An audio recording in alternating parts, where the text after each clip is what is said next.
Everyone, welcome to the learning platter CS. Hope आप सबकी preparations बहुत अच्छी चल रही होंगी।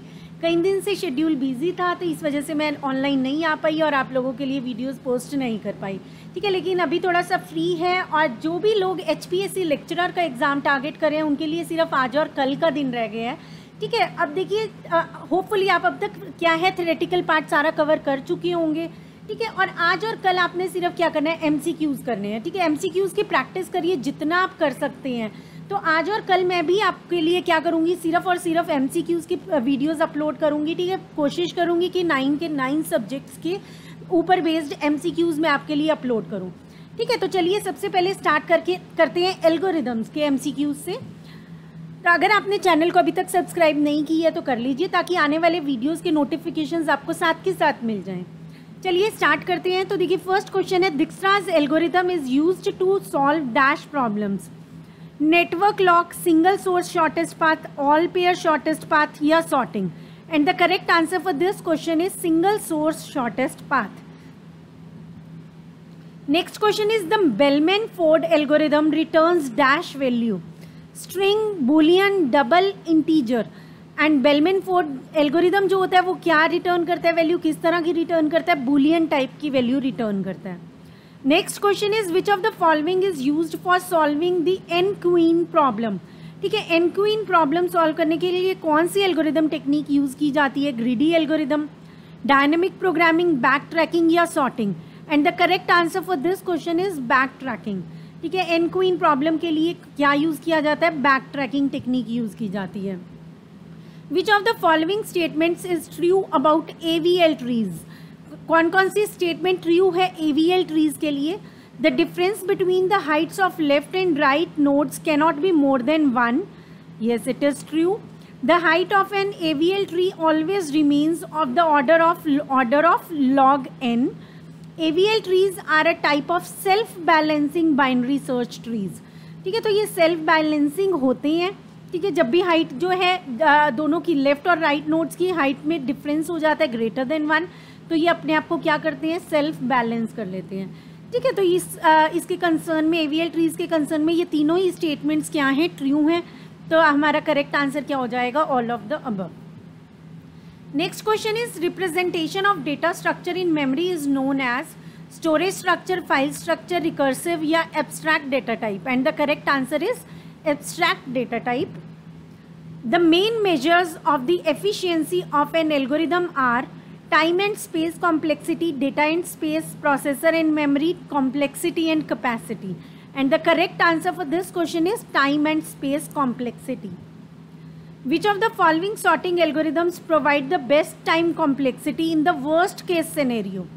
तो देखिए वर्स्ट केस सिनेरियो अगर होगा तो उसमें बेस्ट टाइम कॉम्प्लेक्सिटी कौन सा एल्गोरिदम, सॉर्टिंग एल्गोरिदम प्रोवाइड करेगा, merge sort, quick sort, bubble sort या selection sort. And the correct answer is merge sort, ठीक है। बेस्ट टाइम कॉम्प्लेक्सिटी कौन सा एल्गोरिदम देगा वर्स्ट केस सिनेरियो में, मर्ज सॉर्ट देगा। विच of the following is a divide and conquer algorithm, bubble sort, selection sort, heap sort या merge sort. तो देखिए डिवाइड एंड कॉन्कर एल्गोरिदम्स में की क्या पहचान होती है कि जो भी हमारी लिस्ट होती है उसे हाफ हाफ में डिवाइड कर दिया जाता है, ठीक है। तो यहाँ पे कौन सा ऐसा सॉर्टिंग एल्गोरिदम है जिसमें हम हाफ हाफ में डिवाइड कर देते हैं, दैट इज मर्ज सॉर्ट, ठीक है। जिस तरह से बाइनरी सर्च एल्गोरिदम में भी कर देते हैं। Next, which of the following data structure is use to perform recursion, recursion को परफॉर्म करने के लिए कौन सा डेटा स्ट्रक्चर यूज होता है, लिंक लिस्ट, एरे, स्टैक्स और queues. And the correct answer is stack. Identify the best case complexity, best case time complexity of selection sort, ठीक है। Best case time complexity selection sort की क्या रहती है, order of n square. Another name of the fractional knapsack is non-continuous knapsack problem, divisible knapsack problem, 0-1 knapsack problem, continuous knapsack problem। तो देखिए knapsack problem जो होती है वो दो तरह की होती है, 0-1 knapsack problem और fractional knapsack, ठीक है। जैसे हम छोटे होते कहानी सुनते थे, स्टोरी होती थी, चुन्नू मुन्नू थे दो भाई, रसगुल्ले पर हुई लड़ाई, ठीक है। तो उसमें मदर क्या करती है, आधा रसगुल्ला डिवाइड कर देती है, ठीक है। इसी तरह से अभी क्या है, आजकल अगर चॉकलेट्स होती हैं तो हाफ हाफ डिवाइड कर देते हैं, अगर नंबर ऑफ चॉकलेट्स हैं तो हाफ हाफ, दो ब्रदर्स हैं, दो सिबलिंग्स में डिवाइड कर देते हैं, ठीक है, जो भी हो। अभी यहाँ पे इसी तरह से रहता है, देखिए नैपसैक में या तो हम उसे डालेंगे नैपसैक में, बैग में, या नहीं डालेंगे किसी भी वेट को, ठीक है, तो अब देखिए या तो येस होगा या नो होगा, तो उस केस में कौन सा होता है, 0 1 नैपसैक होता है, येस है दैट मीन्स 1, नो है तो 0, मतलब बैग में जा रहा है या नहीं जा रहा है। और फ्रैक्शनल के केस में देखिए क्या होता है कि अगर कैपेसिटी अभी पेंडिंग है, मतलब कुछ और हम डाल सकते हैं, तो हम उसका नो वाले का क्या करते हैं, कुछ फ्रैक्शन डाल देते हैं। ठीक है, तो वो फ्रैक्शनल नैपसैक होता है। और फ्रैक्शनल नैपसैक का ऑल्टरनेट नेम जो होता है वो होता है continuous knapsack problem. Identify the approach followed in Floyd Warshall's algorithm, linear programming, dynamic programming, greedy technique and backtracking, and the correct answer for this question is dynamic programming. Next question is Hamiltonian path problem is NP problem, P class problem, NP complete problem या N class problem। तो Hamiltonian path problem जो है वो किस तरह की problem है, NP complete problem है। When a pop operation is called on an empty queue, ठीक है, एम्प्टी क्यू के ऊपर जब हम पॉप कर रहे हैं, डिलीट कर रहे हैं, तो उस कंडीशन को क्या बोला जाएगा, that condition is known as underflow. Next question is what is the time complexity of the binary search algorithm, order of n, order of 1, order of log n to the base 2, order of n square. और इसका correct answer क्या हो जाएगा, C option हमारा correct answer हो जाएगा। Next question is what will be the best sorting algorithm given that the array elements are small? Bubble sort, merge sort, counting sort or heap sort? And the correct answer for this question is counting sort.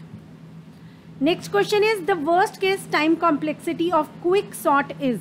Quick sort की worst case time complexity क्या होती है? And the correct answer for this question is order of n square. And the next question is identify the slowest sorting technique among the following: merge sort, quick sort, bubble sort या selection sort। और इन सब में से जो slowest sorting technique है वो है bubble sort। Next आपको यहाँ पे 4 रेकरेंस रिलेशंस दिए हुए हैं और उसमें से आपको चूज करना है टावर ऑफ हेनोई के लिए रेकरेंस रिलेशन। और टावर ऑफ हेनोई के लिए जो रेकरेंस रिलेशन रहता है वो रहता है T of N is equals to 2t(n-1 + 1)। Identify the sorting technique which compares adjacent elements in a list and switches whenever necessary। ठीक है, जो adjacent elements को compare करता है और switch करता है जब भी ज़रूरत होती है। merge sort, quick sort, bubble sort या selection sort। and the correct answer is bubble sort। what is the best case time complexity of binary search algorithm? देखिए अगर सिर्फ टाइम कॉम्प्लेक्सिटी पूछी जाए या वर्स्ट केस टाइम कॉम्प्लेक्सिटी पूछी जाएगी binary search algorithm की तो होगी ऑर्डर ऑफ log n। लेकिन अगर बेस्ट केस टाइम कॉम्प्लेक्सिटी पूछी जाती है तो उस केस में क्या रहेगी, order of 1। Which of the following algorithms are used to find the shortest path from a source node to all other nodes in a weighted graph? ठीक है, शॉर्टेस्ट पाथ आपने फाइंड आउट करना है source node से बाकी सभी nodes के ऊपर, तो वो कौन सा एल्गोरिदम देता है, दिक्स्ट्रास एल्गोरिदम। ठीक है, कौन सा एल्गोरिदम यूज होता है, Dijkstra's algorithm. Which of the following are applications of topological sort of a graph? Sequence ordering, sentence ordering, then we have course scheduling, operating system, deadlock detection, all of the above. And the correct answer for this question is all of the above. ये सभी topological sorting की क्या है, applications हैं, topological sort of a graph. Next question is which of the following algorithms are used to find the shortest path from a source node to all other nodes? अरे ये question तो repeat हो गया। Next question is what is the time complexity in decreasing the node value in a binomial heap? Order of 1, order of n, order of log n और order of n log n। और इसका correct answer रहेगा आपका order of log n। ठीक है, time complexity पूछी गई है जिसमें हम डिक्रीज कर रहे हैं नोड की value in binomial heap. Which of the following is incorrect? Algorithms can be represented as programs, as flow charts, as syntax, as pseudo codes. तो देखिए एल्गोरिदम्स को हम रिप्रेजेंट कर सकते हैं प्रोग्राम्स की फॉर्म में, फ्लो चार्ट की फॉर्म में, स्यूडो कोड की फॉर्म में, लेकिन सिंटेक्स की फॉर्म में हम रिप्रेजेंट नहीं करते हैं। सो ये हमारा क्या हो जाएगा, करेक्ट आंसर। ठीक है, इसमें इनकरेक्ट पूछा गया था। Next question is what is the time complexity to insert an element to the front of a link list? ठीक है, हेड पॉइंटर गिवन है और आपने इंसर्ट करनी है कहाँ पर, front of a link list. ठीक है, तो order of n, order of 1, order of log n या order of n log n, तो क्या रहेगी टाइम कॉम्प्लेक्सिटी इस केस में? ऑर्डर ऑफ 1 रहेगी। ठीक है, क्या रहेगी? Order of 1। What should be considered when designing N algorithm? ठीक है, what should be considered while designing N algorithm? If this software is used correctly, if this hardware is used correctly, if there is more than one way to solve the problem, all of the above are correct. और इसका correct answer रहेगा if there is more than one way to solve the problem. ठीक है, उसमें हम देखेंगे कि किसकी टाइम कॉम्प्लेक्सिटी कम है, उसी को हम प्रेफर करते हैं। Next question is which of the following is known to be not an NP hard problem? ठीक है, जो एनपी हार्ड प्रॉब्लम इनमें से नहीं है। ठीक है, तो देखिए vertex cover problem, 0-1 knapsack problem, maximal independent set problem, travelling salesman problem, and the correct answer for this question is 0-1 knapsack problem. Heap is a tree structure, complete binary tree, none of the above. And the correct answer for this question is complete binary tree. What is the maximum number of swaps that can be performed in the selection sort algorithm? Maximum number of swaps जितने हम perform कर सकते हैं selection sort में, वो पूछे गए हैं। तो अगर n number of elements हैं तो n-1 होते हैं maximum number of swaps. Worst case time complexity to access an element in BST, binary search tree में अगर हमने कोई एलिमेंट को एक्सेस करना है तो वर्स्ट केस क्या रहेगा? वर्स्ट केस होगा ऑर्डर ऑफ n। ठीक है, ऑर्डर ऑफ n रहेगा worst case. In a graph of n nodes and n edges how many cycles will be present? ठीक है, n नोड्स हैं और n एजेस हैं। यहाँ पे देखिए n नोड्स हैं, ABC ये 3 नोड्स हैं और 3 ही क्या है हमारे पास? एजेस हैं। तो यहाँ पे एक साइकिल बन रही है। ठीक है, इसी तरह से हम 4 नोड्स लेते हैं, 4 एजेस लेते हैं, तो एक ही साइकिल बन रही है। ठीक है, सो इन दिस केस कितनी साइकिल्स प्रेजेंट है? अगर n नोड्स हैं, n एजेस हैं, exactly 1। Kruskal's algorithm for finding the minimum spanning tree of a graph is a kind of DP problem, greedy problem, ad hoc problem, none of the above. जो minimum spanning tree वाले algorithms हैं, चाहे वो Prim's algorithm हो चाहे क्रूस्कल algorithm हो, ये क्या है? ग्रीडी एल्गोरिदम में आते हैं। ठीक है, प्रिम्स भी और क्रूस्कल भी दोनों ही किस कैटेगरी में आएंगे? ग्रीडी एल्गोरिदम की कैटेगरी में आएंगे। Next, which of the following algorithms are used for string and pattern matching problems? Z algorithm, Rabin-Karp algorithm, KMP algorithm, all of the above. And the correct answer for this question is all of the above. Next question, identify the function of the stack that returns the top data element of the stack. ठीक है, जो top data element को return करता है वो कौन सा function होता है? peak function होता है। What is the best time complexity we can achieve to pre-compute all pairs shortest path in weighted graph? तो all pairs shortest path को अगर हमने compute करना होता है weighted graph में, उसके लिए जो best time complexity है वो रहती है order of n cube। ठीक है, क्या रहेगी? order of n cube। The time complexity to find the longest common subsequence, ठीक है, कोई भी एक सीक्वेंस दी हुई है, ठीक है, उसमें से लॉन्गेस्ट कॉमन सीक्वेंस देनी है। ठीक है, 2 सीक्वेंसेस दी हुई होती है, तो दोनों का कॉमन सब सीक्वेंस जब हम फाइंड आउट करें लॉन्गेस्ट कॉमन सब सीक्वेंस, उसका टाइम कॉम्प्लेक्सिटी बताना है हमने। ठीक है, अभी 2 स्ट्रिंग्स हैं, लेंथ जिसकी है m और n, तो देखिए इसका करेक्ट आंसर क्या रहेगा? Order of m into n। Dynamic programming के थ्रू ये सॉल्व होगा। ठीक है, तो यहाँ पे क्या हो जाएगा? टैबुलर फॉर्म में होता है, तो order of m into n। Dash is not a balanced search tree. कौन सा बैलेंस्ड सर्च ट्री नहीं है? AVL बैलेंस सर्च ट्री है, red black balance search tree है, बी ट्री भी बैलेंस्ड सर्च ट्री है, लेकिन binary tree balanced search tree नहीं होता है। बाइनरी ट्री डिफरेंट है और BST डिफरेंट है। The root node in the B tree technique has dash limit on the number of children, lower, upper and lower, upper no. So root node जो होती है उसमें क्या होता है? अपर लिमिट होती है number of children. Each slot of the bucket array in separate chaining stores records pointers to a link list hash key values both B and C, and the correct answer for this question is a pointer to the link list. Identify the true and false statements from the following with respect to measuring the running time of an algorithm. सबसे पहले हमें recognise करने होते हैं basic operations algorithm के, ठीक है। जब भी हम time complexity running time find out करते हैं एल्गोरिदम का, तो हमें क्या करना होता है, सबसे पहले बेसिक ऑपरेशंस कैलकुलेट करने होते हैं, फाइंड आउट करने होते हैं, ठीक है। देन आइडेंटिफाई करते हैं हम बेसिक ऑपरेशंस की। Identifying the basic operations of an algorithm is difficult, कि जो आइडेंटिफाई करना है बेसिक ऑपरेशंस एल्गोरिदम के वो डिफ़िकल्ट है, क्या ये ट्रू है या फॉल्स है। तो अब देखिए जो बेसिक ऑपरेशंस है सबसे पहले उन्हीं को रिकॉग्नाइज करते हैं, तो ये ट्रू है स्टेटमेंट, लेकिन आइडेंटिफाई करना बेसिक ऑपरेशंस को डिफ़िकल्ट है, ये फॉल्स है, ठीक है। ये क्या है, फॉल्स है, ठीक है। तो ये हमारा करेक्ट आंसर क्या हो जाएगा, ए हो जाएगा, जिसमें फर्स्ट को ट्रू बताया है एंड सेकंड को फॉल्स बताया। Next, in which method of coding does the code of a symbol not depend on the frequency of occurrence of that symbol, ठीक है। तो डिफरेंट, ये नेटवर्किंग में भी पढ़ते हैं हम, इसमें भी आता है, एल्गोरिदम्स में भी आता है। तो देखिए variable length coding, fixed length coding, static Huffman coding, adaptive Huffman coding.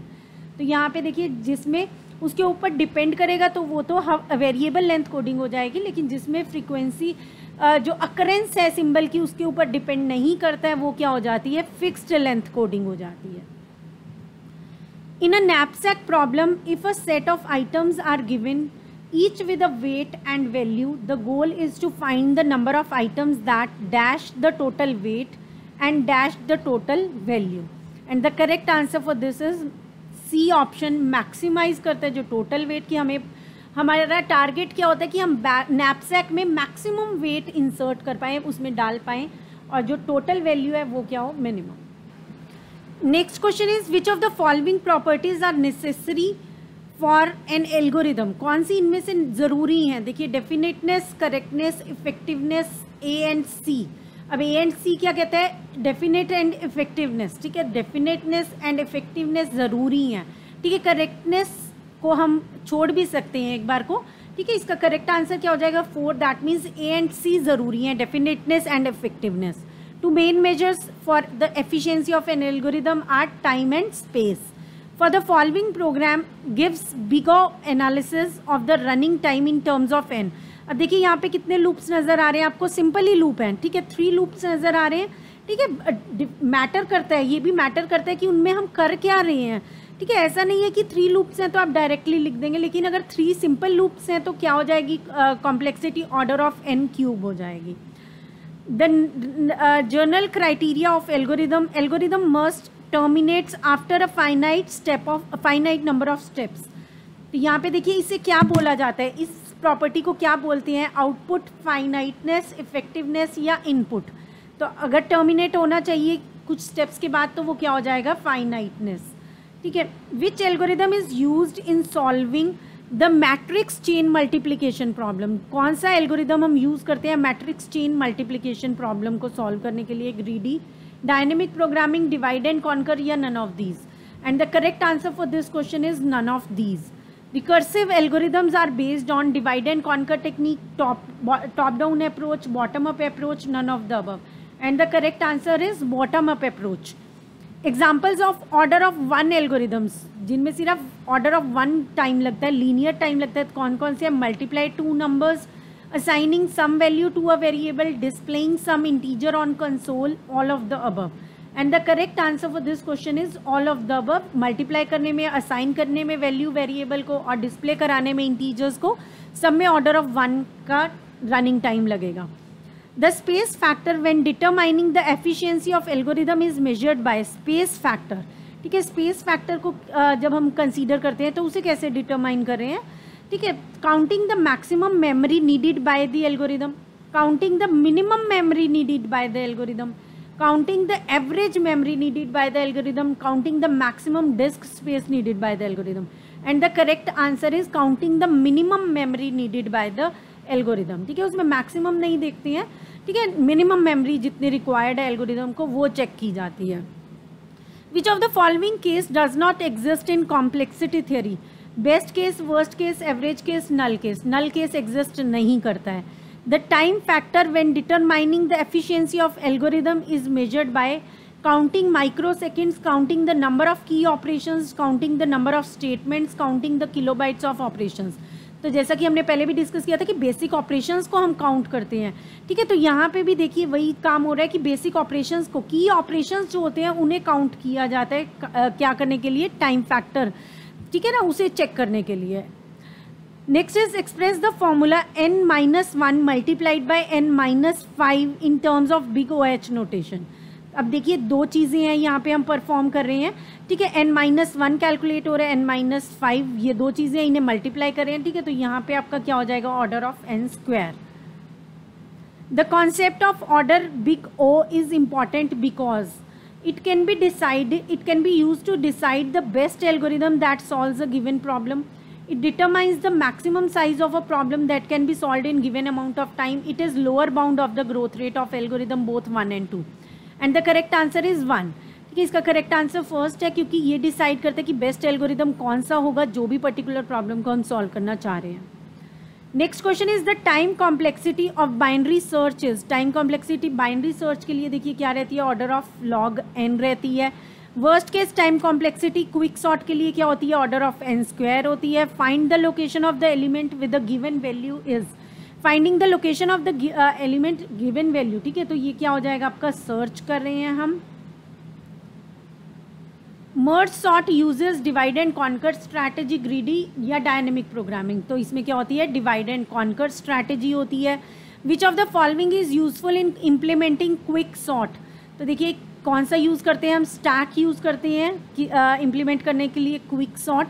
The running time of Strassen's algorithm for multiplication, ठीक है। जैसे ये स्ट्रैटन्स एल्गोरिदम जो होता है थोड़ा सा इसकी टाइम कॉम्प्लेक्सिटी क्या होती है, कम हो जाती है, ठीक है। तो यहाँ पे देखिए क्या रहती है, otherwise order of n cube होती है मल्टीप्लिकेशन की, तो यहाँ पे क्या रहेगी, order of n raise to power 2.81 रहती है। स्ट्रैटसन्स जो एल्गोरिदम होता है मल्टीप्लिकेशन के लिए, उसके लिए हमारी टाइम कॉम्प्लेक्सिटी क्या रहती है, order of n raise to power 2.81। Which of the following technique is use to solve 0-1 knapsack problem. 0-1 knapsack के लिए हम क्या यूज़ करते हैं, डायनेमिक प्रोग्रामिंग यूज़ करते हैं। t of n is equals to t of n by 2 plus 1, then t of n is equals to, अगर यहाँ पे ये गिवन है आपको तो क्या रहेगा, इस तरह के जो भी फॉर्म्स बनेंगी उनका सबके लिए जो रहेगी वो क्या रहेगी, ऑर्डर ऑफ लॉग n रहेगी, ठीक है। तो यहाँ पे t of n is equals to t of n by 2 plus 1 है, ठीक है। अगर यहाँ पे आपके पास कांस्टेंट है, ठीक है, तो उस केस में क्या रहेगा, हमेशा ऑर्डर ऑफ लॉग n रहेगा। What term is use to describe an order of n algorithm, constant, non polynomial, deterministic, logarithmic, linear.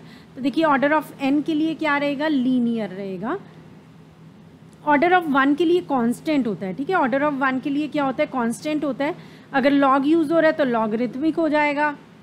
n square है तो आपके पास क्या हो जाता है, क्वाड्रेटिक हो जाता है, ठीक है। इस तरह से डिफरेंट रहती हैं terms. Order of 2 raise to power n means computing is exponential, ठीक है। अगर n स्क्वायर है that means it is quadratic, polynomial है। लेकिन अगर 2 रेज टू पावर कोई भी नंबर है and then raise to power n है तो वो क्या हो जाती है, एक्सपोनेंशियल हो जाती है।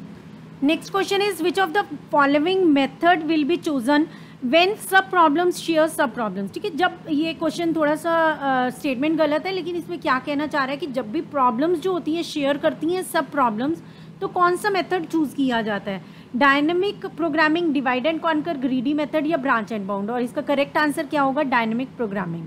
The output of Kruskal and Prim's algorithm is maximum spanning tree, minimum spanning tree, none of these, and the correct answer is minimum spanning tree. जो स्ट्रैसन्स इक्वेशन है उसमें इसमें से कौन सी इक्वेशन जो हम कैलकुलेशंस करते हैं तो उसमें इनमें से कौन सा उसमें नहीं होता, करेक्टली नहीं यहाँ पे स्पेसिफाई की है, ये बताना है, ठीक है। ये आपको तभी पता चल पाएगा अगर आपने इक्वेशन इस देखा होगा मेथड को, ठीक है। वैसे जो करेक्ट आंसर है वो ये है, ये करेक्टली लिखे हुए हैं। Which is not returning optimal solution from the following methods. इनमें से कौन सा मेथड ऐसे है जो ऑप्टिमल सॉल्यूशन नहीं देता है, divide and conquer, greedy, dynamic and back tracking. And the correct answer is back tracking.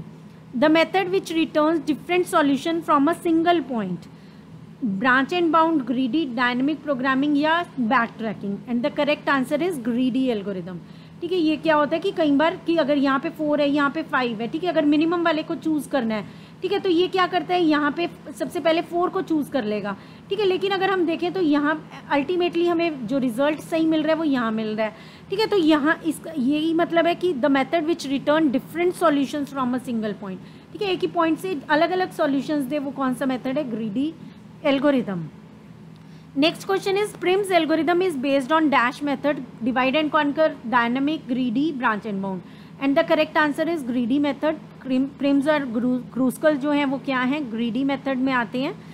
Which of the following sorting algorithm is of divide and conquer technique, bubble sort, quick sort, insertion sort, all of the above, and the correct answer is quick sort. An algorithm that calls itself directly or indirectly is known as recursion. The complexity of bubble sort is order of n square. The complexity of linear search algorithm is order of n. ठीक है, order of 1 best case में हो जाएगा, लेकिन हम generally अगर सिर्फ time complexity बोली जाती है तो क्या बोलते हैं, वर्स्ट केस ही बताते हैं, तो वो क्या हो जाएगा, ऑर्डर ऑफ n हो जाएगा। Running time of quick sort depends heavily on the selection of pivot element, ठीक है। जो रनिंग टाइम है वो रनिंग टाइम जो भी होता है क्विक सॉर्ट का, वो डिपेंड करता है, जो भी हम इनिशियली एक एलिमेंट चूज कर रहे होते हैं, ठीक है, उसे हम क्या बोलते हैं, पिवट एलिमेंट, उसके सिलेक्शन के ऊपर क्या होता है, डिपेंड कर रहा होता है रनिंग टाइम क्विक सॉर्ट का, ठीक है। Fractional knapsack is based on which method, branch and bound, greedy method, dynamic programming and back trekking. तो फ्रैक्शनल नैपसैक जो है वो कौन से मेथड है, ग्रीडी एल्गोरिदम, ठीक है। 0-1 नैपसैक किस में आता है, डायनामिक प्रोग्रामिंग में, लेकिन फ्रैक्शनल नैपसैक किस में आता है, ग्रीडी एल्गोरिदम टेक्निक के थ्रू सॉल्व होता है। Which of the following is और आर प्रॉपर्टी और properties of a dynamic programming problem, इसमें से कौन कौन सी प्रॉपर्टीज हैं डायनामिक प्रोग्रामिंग प्रॉब्लम की, ऑप्टिमल सबस्ट्रक्चर, ओवरलैपिंग सब problem, greedy approach, and both optimal substructure and overlapping sub problems. तो देखिए जो डायनेमिक प्रोग्रामिंग प्रॉब्लम होती है उसकी ये दोनों ही प्रॉपर्टीज़ रहती हैं, ऑप्टिमल सबस्ट्रक्चर और साथ के साथ ओवरलैपिंग सब प्रॉब्लम्स, ठीक है, ये दोनों ही प्रॉपर्टीज़ रहेंगी डायनेमिक प्रोग्रामिंग प्रॉब्लम्स की। Next question is if an optimal solution can be created for a problem by constructing optimal solutions for its sub problem, कि हम ऑप्टिमल सॉल्यूशन सब प्रॉब्लम्स के लिए फाइंड आउट कर रहे हैं, तो हम जो प्रॉब्लम है अल्टीमेटली उसके लिए भी कर पाएंगे, ठीक है। तो ये क्या है, ऑप्टिमल सबस्ट्रक्चर प्रॉपर्टी, ठीक है, डायनेमिक प्रोग्रामिंग में होती है। If a problem can be broken into sub problems which are reused several times, तो ये क्या हो जाएगा, overlapping sub problems property. If a problem can be solved by combining optimal solutions to non overlapping, ठीक है, इसमें हमारे पास क्या है, डायनेमिक प्रोग्रामिंग में क्या होता है, ओवरलैपिंग होती हैं प्रॉब्लम्स, लेकिन डिवाइड एंड कॉन्कर में ओवरलैपिंग नहीं होती है। लाइक अगर हम मर्ज सॉर्ट कर रहे हैं, क्विक सॉर्ट कर रहे हैं, बाइनरी सर्च कर रहे हैं, ठीक है, तो सेम तरह की ही प्रॉब्लम को हमने रिपीट नहीं करना है कि लेफ्ट साइड में राइट साइड में सेम ही तरह की प्रॉब्लम आएगी, नहीं, ऐसा ज़रूरी नहीं है, ठीक है। लेकिन कई चीज़ें होती हैं जिसमें वही सब प्रॉब्लम्स शेयर कर रहे होते हैं, ठीक है, वही चीज़, लाइक हमें यहाँ पे 4 फैक्टोरियल निकाल रहे हैं, यहाँ 6 फैक्टोरियल निकाल रहे हैं, तो 6 × 5 × 4 फैक्टोरियल भी हो जाएगा, ठीक है। तो वही सेम जगह हम यूज़ कर रहे हैं चीज़ को, ठीक है, ये ओवरलैपिंग सब प्रॉब्लम होती है, लेकिन डिवाइड एंड कॉन्कर में नहीं होती है, ठीक है। तो नॉन ओवरलैपिंग है तो स्ट्रैटेजी आपकी क्या है, डिवाइड एंड कॉन्कर है। When dynamic programming is applied to a problem, it takes far less time as compared to other methods that do not take advantage of overlapping sub problems, ठीक है। तो अगर dynamic programming हम use करते हैं तो वो कम टाइम लेती है उन सभी मेथड्स के कंपैरिजन में जो इसका एडवांटेज नहीं लेते हैं ओवरलैपिंग सब प्रॉब्लम्स को। तो ये क्या है, ट्रू है। A greedy algorithm can be use to solve all the dynamic problems, तो जितनी भी प्रॉब्लम्स हम डायनेमिक प्रोग्रामिंग के थ्रू सॉल्व करते हैं वो सभी प्रॉब्लम्स हम ग्रीडी एल्गोरिदम से भी कर सकते हैं, नहीं, it is false. In dynamic programming the technique of sorting the previously calculated values is saving property, value property, storing value property, memorization and और mapping, and the correct answer for this question is memorization, ठीक है। जो already values calculated है उन्हें store करना, उस technique को क्या बोलते हैं डायनेमिक प्रोग्रामिंग में, memorisation. When a top-down approach of dynamic programming is applied to a problem, it usually, जब भी टॉप डाउन अप्रोच अप्लाई की जाती है, ठीक है, तो क्या होता है, decrease both time complexity and space complexity, decreases the time complexity and increases space complexity, ठीक ठीक है, तो यही करेक्ट आंसर है यहाँ पे, क्योंकि डायनेमिक प्रोग्रामिंग में हमें क्या करना पड़ता है, टैबुलर स्ट्रक्चर, ठीक है, 2D एरे लेना पड़ता है जिसमें सारी वैल्यूज स्टोर होती हैं, ठीक है, तो इस वजह से इंक्रीज करता है स्पेस कॉम्प्लेक्सिटी को, लेकिन डिक्रीज कर रहा है ये time complexity. Which of the following problems is not solved using dynamic problem? तो देखिए 0-1 knapsack, matrix chain multiplication, edit distance problem, fractional knapsack. हमने पहले भी देखा कि फ्रैक्शनल नैपसैक जो है ये किसके थ्रू सॉल्व होता है, ग्रीडी एल्गोरिदम है, ग्रीडी एल्गोरिदम टेक्निक के थ्रू, ठीक है, लेकिन 0-1 knapsack, matrix chain multiplication problem और एडिट डिस्टेंस प्रॉब्लम ये सभी किसके थ्रू सॉल्व होते हैं, डायनेमिक प्रोग्रामिंग के through. Which of the following problems should be solved using dynamic programming? Merge sort, binary search, longest common subsequence, quick sort. तो देखिए जो लॉन्गेस्ट कॉमन सबसीक्वेंस है इससे हम सॉल्व करते हैं डायनेमिक प्रोग्रामिंग के थ्रू। मर्ज सॉर्ट है, बाइनरी सर्च है और क्विक सॉर्ट है, ये किससे होती हैं, डिवाइड एंड कॉन्कर से। और लॉन्गेस्ट कॉमन सबसीक्वेंस किसके थ्रू सॉल्व होती है, डायनेमिक प्रोग्रामिंग के थ्रू। नेक्स्ट क्वेश्चन है, consider the strings PQRS T PQRS, और यहाँ पे स्ट्रिंग दी हुई है। अब आपने इसमें से क्या चूज करना है, लॉन्गेस्ट कॉमन सबसीक्वेंस देखनी है, ठीक है, तो देखिए अब P शुरुआत में मैच हो रहे हैं, देन Q, यहाँ पे देखिए Q आ जाएगा, ठीक है, अब यहाँ अभी R, ठीक है, यहाँ पे R मैच हो गया। अगर Q करते हैं तो देखिए यहाँ पहुँच जाएंगे, वो तो हमारे पास 5 तो ऑप्शन में ही नहीं है। अब R मैच हो गया, अब R के बाद देखिए कहाँ पे S यहाँ पे जाके आ रहा है, उसके बाद T देखें तो T यहाँ पे आ गया, ठीक है, T मैच हो रहा है।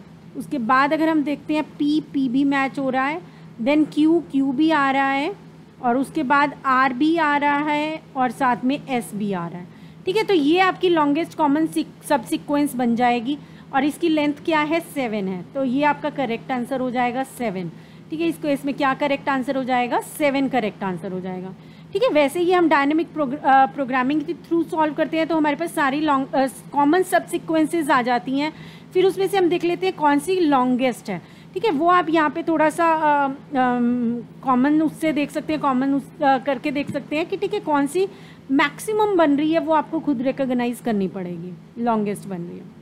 Longest common subsequence is an example of 2D dynamic programming, ठीक है, इसमें हमें टैबुलर 2D एरे लेना पड़ता है, टेबल लेनी पड़ती है, ठीक है, जिसके थ्रू हम इसे सॉल्व करते हैं। What is the time complexity of the brute force algorithm used to find the longest common subsequence? The correct answer for this question is order of 2 raised to power n. And that's all for this session.